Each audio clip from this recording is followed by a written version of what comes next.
in this section, we're going to give you a template for the Systems Requirement Specification. This is a template that I designed for the needs of an undergraduate class. It derives from the book by Vogel and other sources that I used. If you look into the industry world and how they do this, every company will have a slightly different template, a slightly different process. Our goal isn't to create the perfect template here, but to illustrate the key components that need to go into this type of document. So here is the outline. We have a cover page and a revision control page, and we're going to talk about each of these sections in some detail. We have an introduction, the goals and objectives, all the way to significance. We have the overall description, the users, the user environment. We'll have the list of the functional requirements and the list of the non-functional requirements. And so as we walk through this outline in the next few slides, you'll see this outline move to the bottom left of the slides with highlights of the section we're dealing with right at that point. So let's start at probably the most mundane part, and this is the cover page and the revision control page. So remember that all approved and signed versions of these documents end up in something called the design history file. This tracks the history of the project's requirements, and this may involve, literally, scanning the signed documents for archival. So let me explain what I mean by that. So this is your cover page, the name of the organization, the title, the authors, the latest version and date, and at the bottom of this, you may see something like, July 25th, 2021, and a signature here. This is the signature of the person who approved this. On the second page, you see this was version 1, the initial release, version 1.01, we did a slight tweak. When all this is approved, it is signed, and literally sometimes it will be printed out and then scanned to create an immutable copy for archival. This forms part of the design history, is part of demonstrating that you're under design controls. And this document may change multiple times as we go through the process, especially if you're using some kind of agile process, in which case we keep revising this documentation. So with that out of the way, let's talk about the introduction, the goals and objectives, what is the problems that we're trying to solve, and how we're going to go about solving it, the statement of the scope at a high level, what are the inputs, what is the major functionality that system will provide. We may have a section of definitions. We may want to define some key terms, especially if there's a lot of vocabulary that our software designers are not familiar with. We may also need to provide some references here, key documents, key regulatory documents, information about the disease, anything that would help somebody who joins this project acquire the background necessary to understand what's going on here. The next section, and we move down to the bottom of the introduction, is significance. And this answers the question, why should I care? So think about it as this way. If this project is successful, what is the potential impact to both the society at large and from a commercial perspective? Will this make a difference? If the answer is no, maybe this project is a waste of time. And I should acknowledge here at once that this segment is not necessarily standard in industry. I added it to the class descriptions I have my students write because I always like the students to be able to state concisely why they're doing what they're doing. And I think it's important for everybody involved in a project to be able to answer the question, why are we doing what we're doing? Because that way they feel they have a stake in the project. They understand what the difference this thing is going to make in the real world. And so I think this is an important section to include. So what does a significance section look like? We're going to just have one more slide in it. It starts with a review of the underlying disease. The goal is to educate your readers, for example, the software engineers, as to the medical background to the problem. You review the specific clinical problem, the causes of the problem, the current clinical practice, and we review the current tools critically. And then we answer the question, how a proposed solution will help, the patient impact and the commercial impact. So for example, if we're designing software, again, going back to the mammography example, to better identify tumors in mammograms of women who are being screened for breast cancer, we tell our readers something about breast cancer. That's the review of the disease. Then we get to the specific clinical problem, which is the detection of breast cancer. What technologies are used? What are the problems that the current tools have? What is the current clinical practice? What are the issues that we see? Why is there a need for a new tool? And how our solution will help. If we can get the accuracy to the level we think, maybe it will mean fewer patients being sent for biopsy, which is a serious issue. What is the commercial impact? How big of a market are we addressing here? All of these things are important to understand the importance of the problem, the significance of the problem. With that out of the way, we get into the overall description. This is the big picture description. And this is the intended users, the uses, the user environments, and in the environment breaks down into the physical, the standards, the legacy, and the platform environment. This is from the definition from Vogel. And again, keep the game clue in mind: who, what, where, and with what. That is this business of the users. So let's take them one at a time. The users, Colonel Mustard shown there. The intended user is a trained neuroradiologist in a large academic hospital. This could be a user. We want to be as specific as we can here because this will have downstream effects. For example, if a user is a real expert, they may need less hand-holding. This affects how the documentation is written, how the user training is done. The intended users, the second part, what is the high-level task that the software will perform? An example of a use case is the software will be used to measure the volume of gray matter from high-resolution brain T1 weighted MRI images. This is the use. We'll measure the gray matter volume. Please note that this answers the what and not the how. This is what the software must do. The use from the perspective of a user. And again, as we go through the game of clue, this is implicit, right? In clue, the use is always murder, but of course, hopefully we have better uses here. And then finally, the intended user environment. Where and with what? The location, are we talking about an operating room, an office, an ambulance, a platform, is it a PC, a phone, or a tablet? The IT environment, things we need to be able to interface with.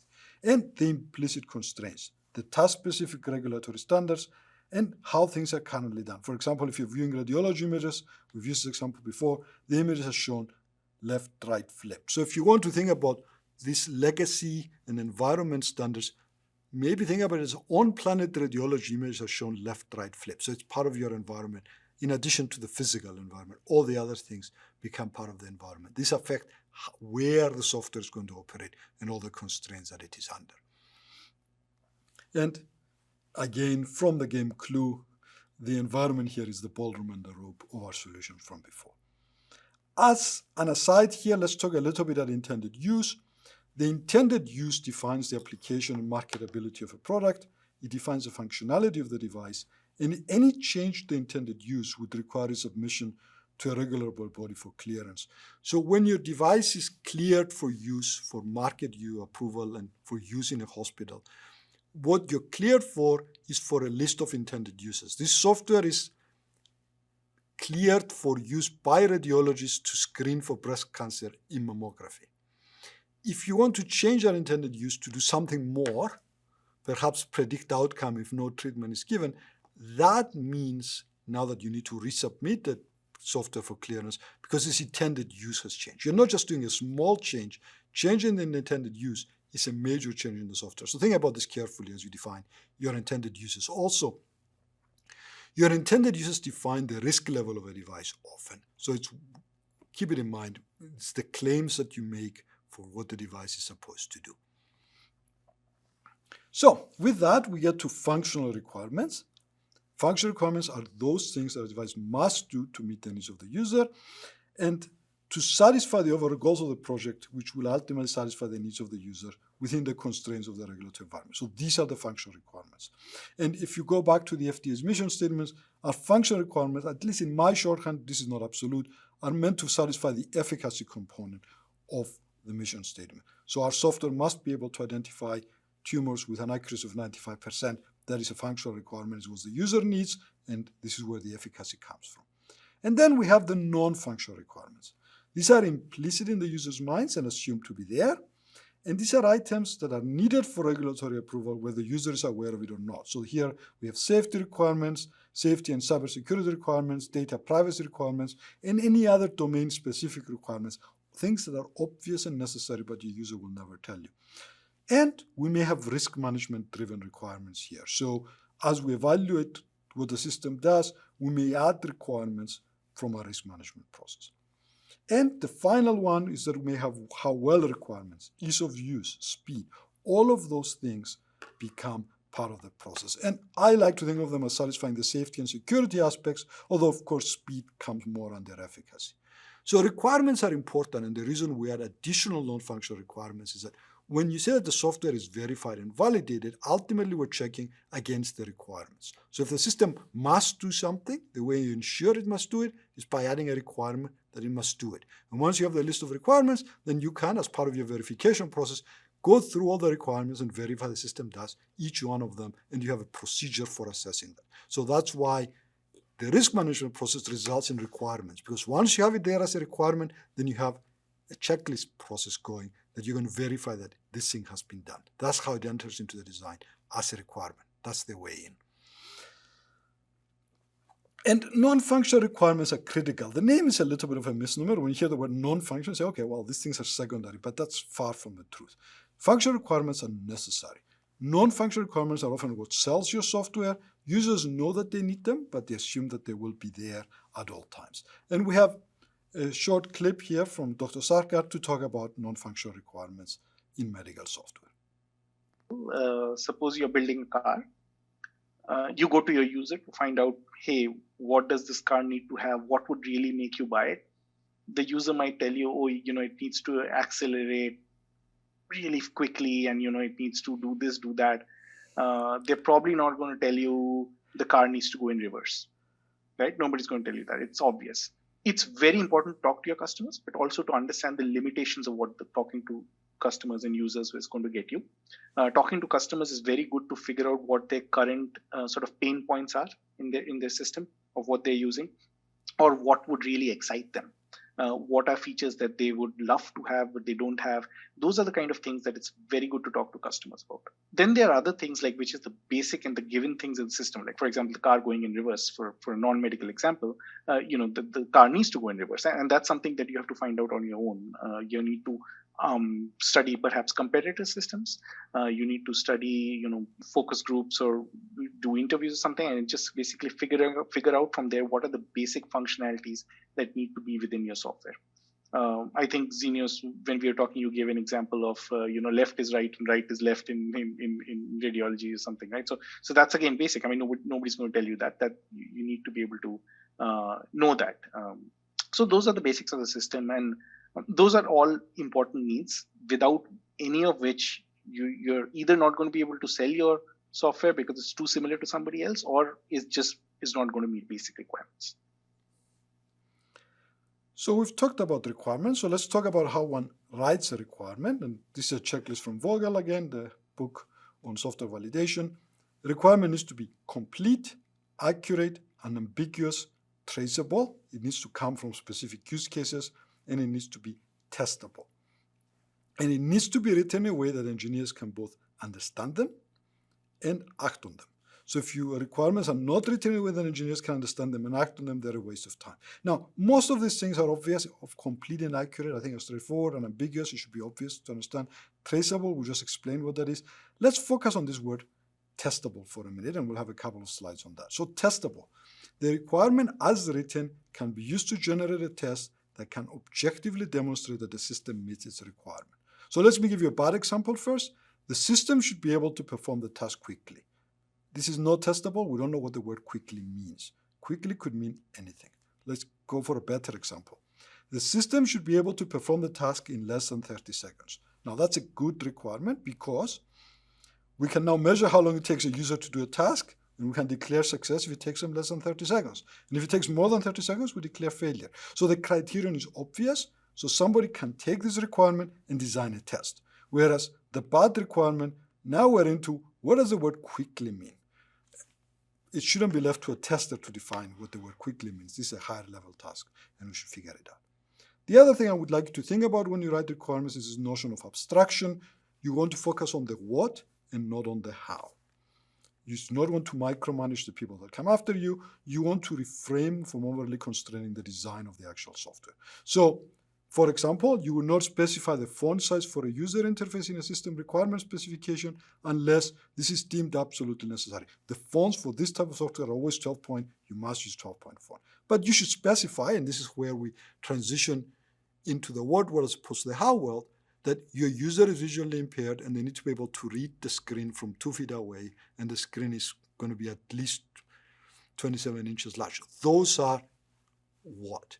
Specifying the font size is micromanagement, unless it has to be done that way because it's a rule or a regulation or some other legacy situation where it's always done this way. The requirements are often written in the style of the Ten Commandments, thou shalt. Shall is often a magic word. It means that this is not optional. The software shall compute the volume of gray matter in the brain from high-resolution 200 MRI images with an accuracy of greater than 95% and in less than 25 seconds.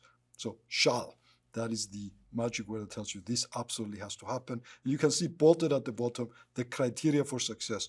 One could quibble and say this should have been two requirements. The system software shall compute the volume with an accuracy of greater than 95%, and the second requirement is the software shall compute the volume in less than 25 seconds. So an expert user may actually go further along this process and break up my requirement into two, but here's an example at least for you. How does one write a requirement? This concludes our discussion of requirements. I like to think of them as having three components. The first is the actual requirement, the system shall, and you say what the system is going to do. The second step is the traceability component. You tell the person reading it why we have this requirement. This is in response to user number 1, users number 2 and 3 in environment number 5. This is the traceability component.